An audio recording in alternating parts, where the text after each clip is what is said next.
With AI, a lot of people are afraid of it, but I see it as just opening up so much time for our teams and our leaders to focus on what we really need to look at to grow the business, make cost reductions, and look further down the road. Welcome back to CFO Weekly, where we're talking with financial leaders about how to build efficiency in their teams, create time for strategy, and ultimately get results. This podcast is brought to you by Personiv, the trusted leader in finance and accounting outsourcing for over 30 years. See how Personiv's customized solutions can help you streamline your operations with teams that start as small as one. Visit the website at personiv.com to learn more. I'm your host, Megan Weis. Let's jump right in. Today, my guest is Angie Paglinawan. Angie is a solutions-driven finance leader and financial project professional with a proven track record of driving financial processes and successfully executing financial transformation projects. She has a history of working on cross-functional high-performance teams and collaborating across various leadership levels to produce targeted financial results. She is well-versed in managing financial projects and system implementations, process improvements, and leading teams through transitions and transformations. Angie is skilled in financial project oversight, financial reporting and analysis, multi-year budgeting, rolling forecasts, and full-cycle accounting. With more than 25 years' experience spanning across various industries, including utilities, gaming manufacturing and hospitality, IT, and construction. Angie, thank you very much for being my guest today on this episode of CFO Weekly. Thank you so much, Megan. I'm honored to be here. Today, we'll be talking about how saying yes to opportunities, even when you have no experience, and career changes leads to more opportunities and growth. And Angie, I personally love this topic, and I'm looking forward to learning about you and your experiences. So let's jump right in. Thanks, Megan. So first, and just so that we have some idea of who you are and what you've done, can you just give us a little bit of background on your career to date? I will say from the beginning, my career, I think, set the pace for where I am now. I started out in public accounting. I worked for a really small firm. There were about 5 of us total, including the owner and the partner. So we had to do a bit of everything from working on small business tax returns where people would bring their receipts in a shoebox to, I remember one year, the mayor had some lawsuit going on and I had to recalculate the credit card interest on her statement. So, that was an interesting start to my career, but it set the pace on having to learn to switch gears and jump into different things. But I worked in public accounting for a little bit and then moved over into working in construction as a controller for different firms. Later on, got pulled into the utility industry, and that also gave me my first exposure. I started out in accounting and then doing special projects, and that really got me into working on finance transformation and also getting to know people across the businesses, working with different leaders.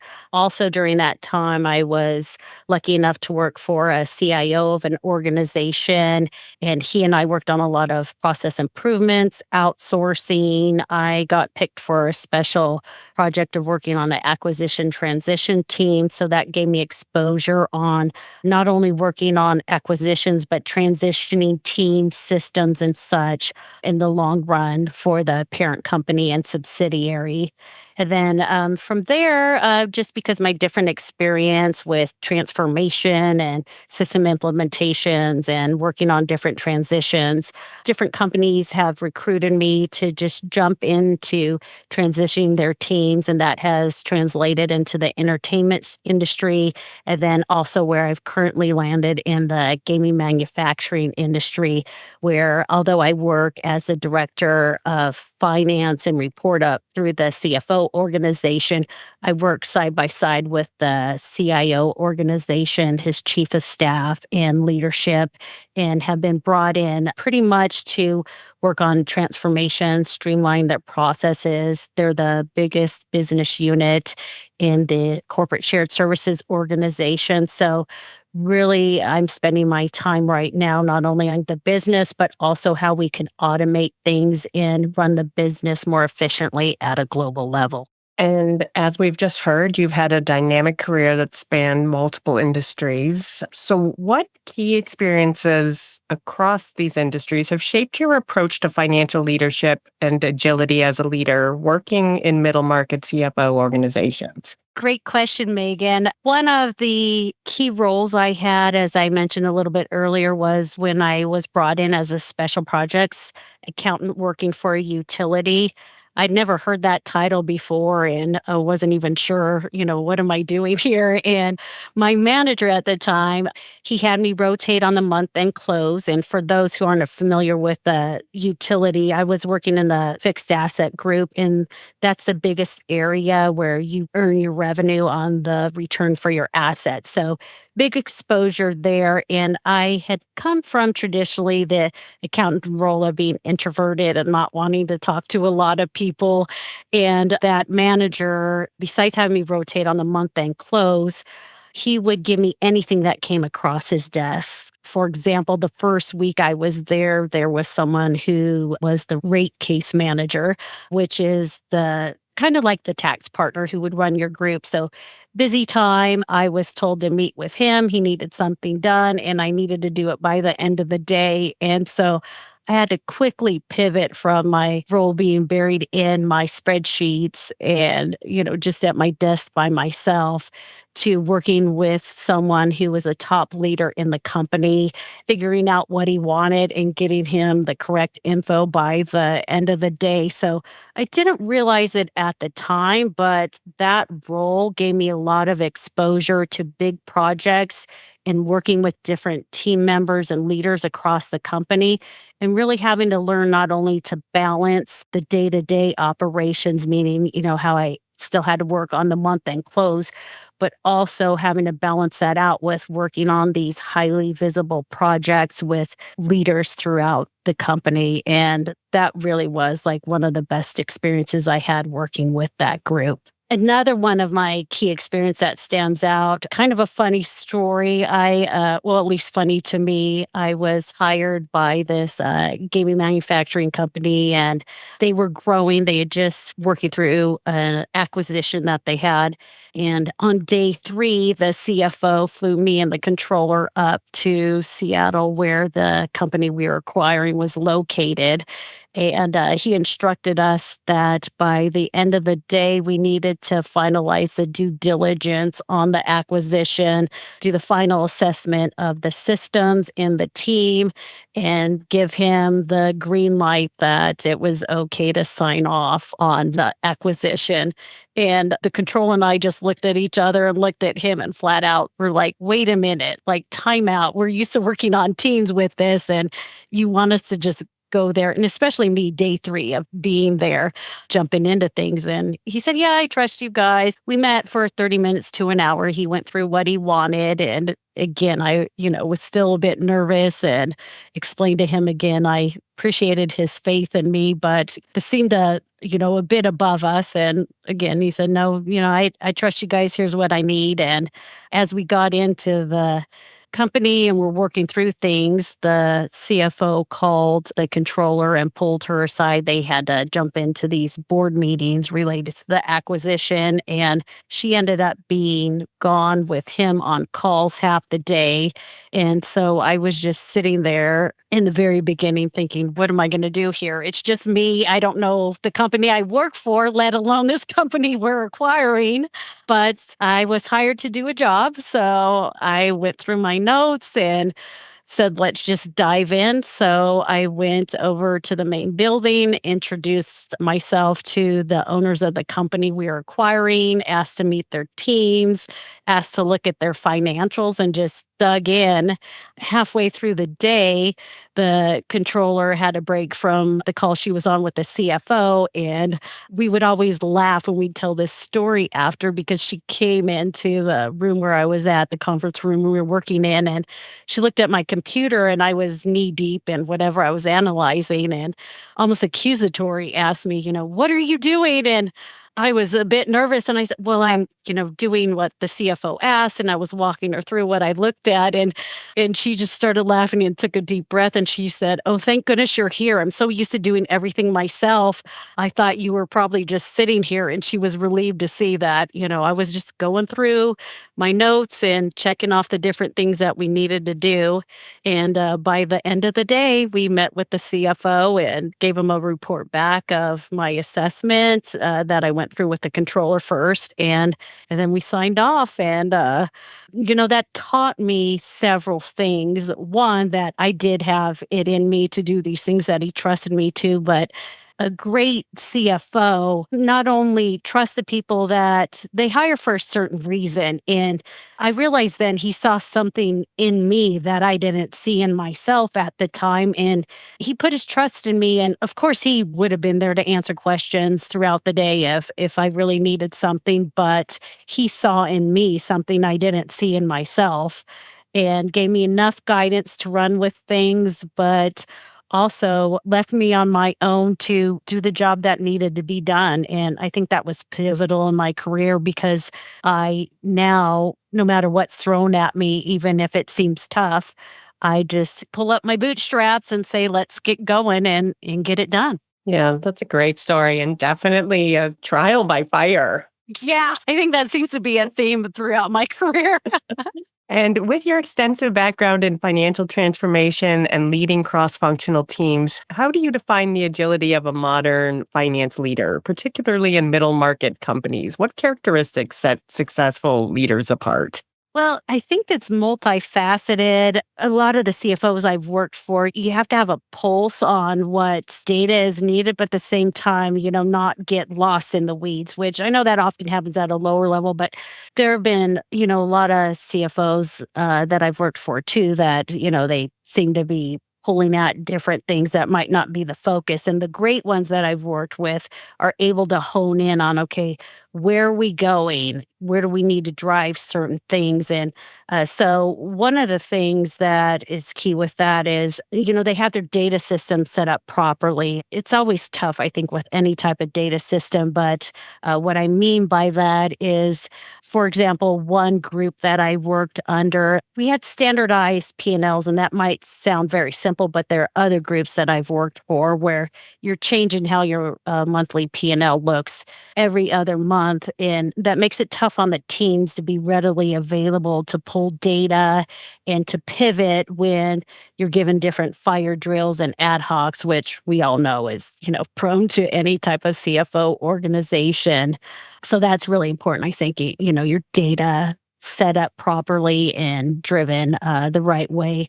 Another thing that many of the successful CFOs I've worked with do something very simple as they, regularly monitor their risks and opportunities. I know one CFO I worked for, we would have our usual monthly R&O review, but there were different seasonalities for the company I was at. And there were times where we'd have to do weekly R&O reviews. And then, unfortunately, there was a point where, some businesses go through, there was a real strain on revenue. And so then those R&O reviews ended up being daily. They weren't very long and they weren't super detailed, but the teams knew to not only prepare themselves, and the teams meaning who supported the different business operations, such as the chief marketing officer and different people throughout the company. So they were abreast of things and readily prepared to know what the asks were. Another thing I think that goes along with both of those is really knowing where to push your finance teams versus burying them in ad hoc requests. I know it comes very easily to a lot of companies to ask for different type of data, but those who do it very well and run their businesses right, I think, know where we going with this and what information do we need to ask for from our teams versus just asking for different information just to ask for it. And having worked across different size organizations, how does the agility required in middle market differ from that in larger multinational organizations when it comes to financial decision-making and systems implementation? A big difference with the middle market, you're straddled in between very small organizations and then that top tier level. So it's really important to, again, as I was mentioning earlier, make sure you have your data set up properly. I've seen so many companies where you just have data all over the place, and to get the information that your CFO and other leadership needs quickly, there's just so much data manipulation that has to go on, and you're digging through things. So really, when things are set up so your teams can access very easily, it makes that part of the process roll through so much quicker. On a global, more multinational level, though, where it's difficult on that end is you're looking at different regions dealing with different foreign exchange rates. I've run into something in the last couple of years with some companies that something that seems so easy as a date. In some countries, you do the month, day, year. Other places, you do the year, month, date. And just those behind the scenes things and system implementations that can seem so simple actually can cause a world of headache later down the road. And as these larger companies, many go through acquisitions, which can be difficult at any level. But again, when you're dealing with different regions that have different tax implications and legal issues, you really have to have someone who's across all of that. And one person can't be. So it's really important, I think, at a global level to have great leadership for each of your regions who can speak to each of those areas, especially with something like a system implementation that you're working through across the board for all the different companies and all the different areas in order to set you up for success. I've seen so many times where if just the simplest things aren't set up right, it could cause a world of trouble later down the road where you're doing different patches and fixes to get things right. But I've also seen companies where you might have to do a major overhaul for a system, an ERP type system. But if you do it right, and it does cost a lot of money, in the long run, your teams are able to run so much more smoothly, not just in the finance organization, but when you're feeding data to other organizations through dashboards and different types of automation. And now we have AI. When your data is set up clean, it just makes things run so much more smoothly. And I'm just curious, but when you start a new opportunity, where do you start? Like, how do you know if something needs to be overhauled or if it's working properly? Like, how do you dig in and figure that stuff out? We work really closely right now with the chief of staff or the CIO, and he says I'm like a hummingbird. I'm just constantly buzzing around, and so sometimes it's hard for me to rein that in. And I also drink obscene amounts of coffee, so that doesn't help. But on the opposite end of that, I really have to rein myself in on getting to know things and seeing how things flow. So, like this position that I'm in now, I spent the first several weeks looking, observing, meeting with different leadership. I think a big area where a lot of people miss is just ask your business partners, what do they need? Like, what's missing here? Where do you see that we need to improve? Because a lot of times as finance people, we get so buried into the data we want to feed people, we're not actually asking them what they need. And so I think that is always an opportunity to figure out, okay, here's where we need work. And it actually, in the role I am now, drove me in certain directions of, okay, here's what I need to focus on. Another thing that I do is I have different people walk me through their documents and show me their files, and just simple things like looking in your team's folders or your network folders of where are things at, and even just being new and trying to find where data is that can tell you a lot of where we need to work on some things. I've worked in many organizations where just simple things of not having standard folders set up January through December for the month, each month and close, and having those folders standardized. If you have those set up different every month, it makes it really hard, not only on yourself, but different teams to jump in and see where things are. I think one of the best parts of working in public accounting, although it could be very painful sometimes, but they were really good, at least in my experience, on standardization and things set up a certain way. And yeah, it has to do with our type A personalities and such, but it also taught me that anyone could walk in and if they're working on a different area, know where things were. And so simple things like that just make life so much easier for your organization. So, one of the key aspects of your career has been driving financial processes and systems transformation. So, in your experience, how does the ability to manage change, which is often very difficult to do, and lead transformations impact the role of a middle market CFO or a finance leader in general?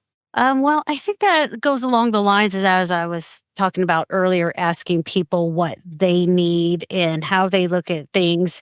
A big part of change and transformation that I learned helps is that everyone has a different outlook on things and just letting people know what skin they have in the game and what is it that they want, finding that out, and then figuring out how to maneuver around where you're trying to get with what they need. And sometimes you're able to find how that can mesh together.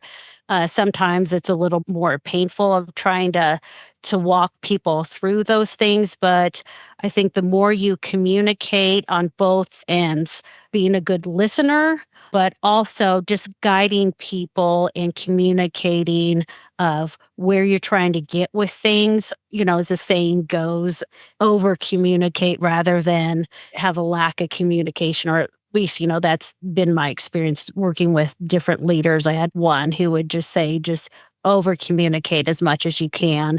So walking through people, the change, whether that's through, emails and different notices and just touching base through that. And also getting your key stakeholders on board for them to work through their teams on where you're trying to go.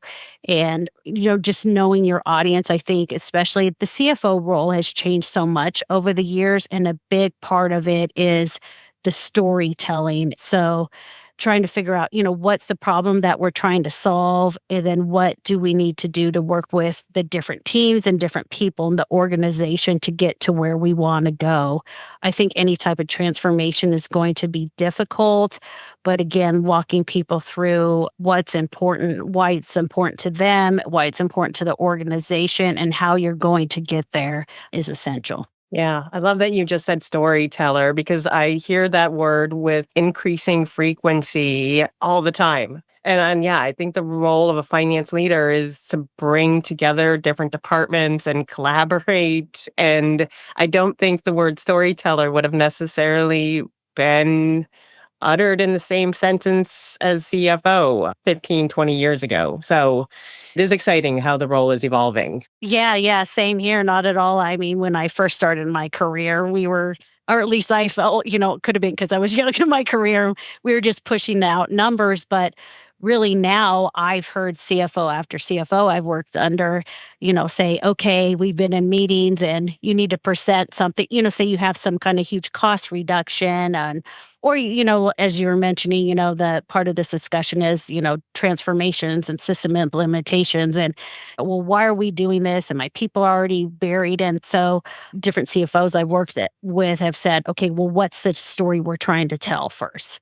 So we get with our teams and like, how do we present it? And you might tell one story and present it in a certain way to, sales, because a lot of times they're wanting to spend money, but you needed them to ratchet it in because you're using some of their funds to, fund the system implementation. But you might meet with the finance transformation group and they understand you tell them a story in a different way because they're a different type of audience and you might need to pull these levers here and there with them. So to your point, I didn't think that we'd be here realizing the CFO is such a big storyteller, but the role really has evolved. And I think the storytelling has also evolved with the CFO in leading them in the transformation to eventually becoming a CEO. We see that more and more now because they're across the business and are able to interact with the different people of the organization more and more. So You've mentioned this a bit, but there's obviously an increasing reliance on technology these days. So, how do you think the modern CFO can leverage financial technology and other digital solutions, and now even AI, to drive agility, improve forecasting, and make data driven decisions? Good question, Megan. Actually, this is an area where I'm very excited about. I was actually on a call earlier where some of our finance transformation team and where I'm at Aristocrat was talking about some of this. I do think a lot of companies need to be careful of putting the cart before the horse, as they say. A lot of data needs to be cleaned up first. But that said, a lot of what I'm seeing at the different companies I've worked at and different CPE I've listened to have talked about there's a lot of dashboarding that's being done. And, that may sound like so simple to some people, but I think a lot of times, or at least been in my experience, you have these different leaders and they want information and they want to see it live. And when we have things such as like dashboards feeding with real time data, they're able to jump in there and get a pulse on the organization without having to reach out to XYZ person and pulling this information or that information. And so I think it's doing two things. It's servicing your leadership so they look at real time live data. And also it's freeing up your team so they're not getting so busy, working in the weeds of all these things. And they can focus on whether it's day to day operations that they need to work on or different special projects and ad hoc requests that they have. I've also seen CFO organizations where they're doing things like seeming so simple as automating your monthly P&L decks and they get sent out to leadership, or before they do, the data is in there already. And then your finance teams, all they need to do is populate the commentary. I say that like it's an easy thing and we all know it. That's the, busiest part of it is trying to figure out what the drivers are and that type of thing.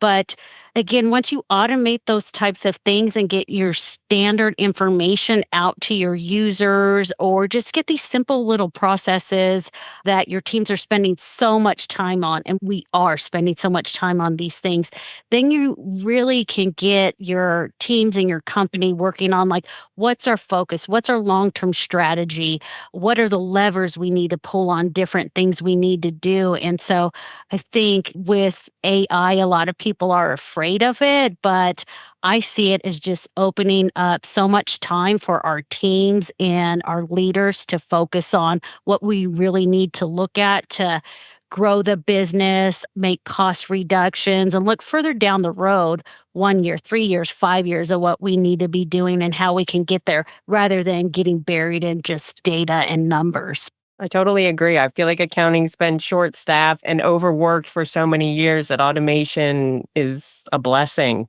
Yeah, one of the CIO, chief of staff that I work with, he and I, is a little joke we have, and we're like, we want to automate everything, and that's like our mantra that we say. But really, I mean, I was just on a call with him earlier today, and we were like, okay, we got to do this and this, and then working on. We've automated some things with the financials, and I'm also working with his team. He has a business analyst on them on pulling in. They have a very granular forecast, and we're global, so it touches all these different parts of different countries in different regions, but at a very small level too. And we need to be able to roll up that data to the CIO and CFO and get them live information very quickly. And so we're working through that process on automating what is a very detailed and granular forecast.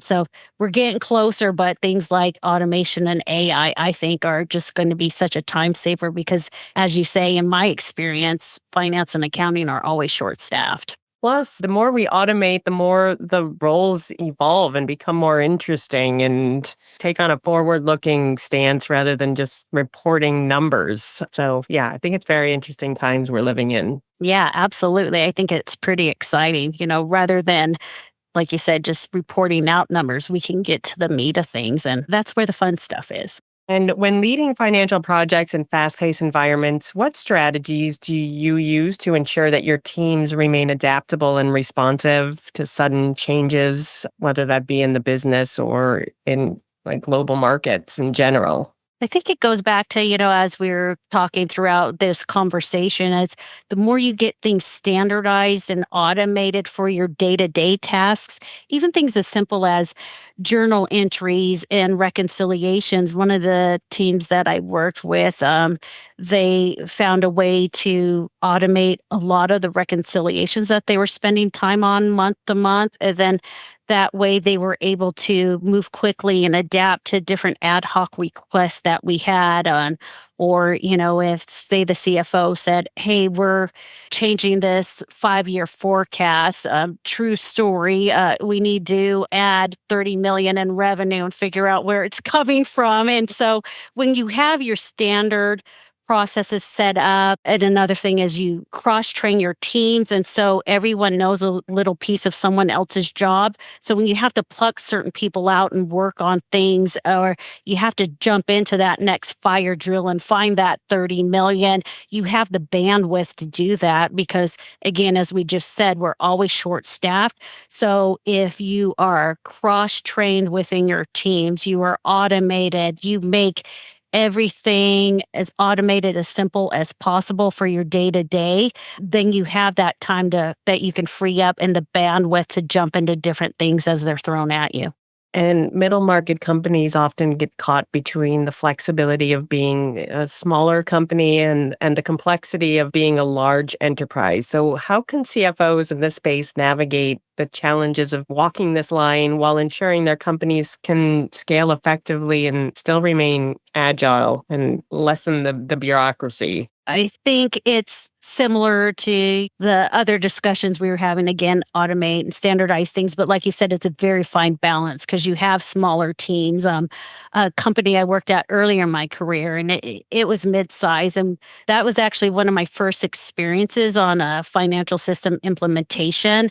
The CFO had the foresight to know that I live in Las Vegas. And so it was at the time when Vegas started booming, and it was a construction company, and they laid out all the sidewalks for all the residential communities that were being pushed out. And so he knew we were going from the small mom and pop operation to we were going to be making, tens of millions or even hundreds of millions of dollars. And the systems weren't built to handle that. And so that's part of the reason I was brought on board. And it was a hard undertaking to have this small staff who's doing their daily jobs and have to learn a new system. And we had to get buy-in from different people on why. But once we got that set up, actually one of the team members, the AR person who fought me tooth and nail on setting up this system, she actually, when it was one of its biggest advocates, because when leadership would ask her for different things, she was able to get to those rather than having to manually deal with things in the system. And setting up your system is just one part of it, but the reporting that came out of it and the data that they had available, that we were able to pivot quickly when the owner or the bank or, someone needed that information from us. And he was also very keen about training me and others on different things throughout the company. So that way, again, as I mentioned earlier, you have that bandwidth when you need to pull someone into a different type of project or look at things. You have someone else who could step in at least part-time for that role. And that way the CFO and whomever on the team is helping him or her with that fire drill or project or whatever, that they are available and can be full force on that for the time needed. And last question, and we've touched on this along the way, but looking forward, how do you see the role of CFO evolving in the next 3 to 5 years? I think it's going to be more of the storytelling as we talked about, although it's transformed into some of that over the years. I think it's even growing more in that direction, especially with all the data that's out there. Different parts of the organization are really looking to the CFO organizations, the finance and accounting teams of where's this data and what does that mean to me? And so I think it's going to just shift even more of that direction of the CFO organization showing people not only here's the data, but here's the different ways we could slice and dice it for you. One of the great examples of the company that I'm at now, one of the finance transformation automation teams, I think received an award. I can't remember, it's like Google or somewhere big like that, because they've created internal dashboarding and an internal AI tool that the different business leaders can access information. So rather than people working on things daily, that information is not only available, to different high-level leaders, but executive leaders such as like our CFO or the CEO, where they could really get a pulse on what's going on with the company and then decide who key in the business that they need to meet with to address these different things they're going on live real time with the organization. Angie, thank you so much for being my guest today. Thank you so much for having me, Megan. Yeah, I really enjoyed speaking with you, and thank you so much for finding the time to be here with us today to share your experience and knowledge. And I wish you all of the best. And to our listeners, please tune in next week. And until then, take care. You've been listening to CFO Weekly, presented by Personiv. Please subscribe wherever you get your podcasts to hear all of our episodes. Want to learn more? Check out personiv.com. Thanks for listening.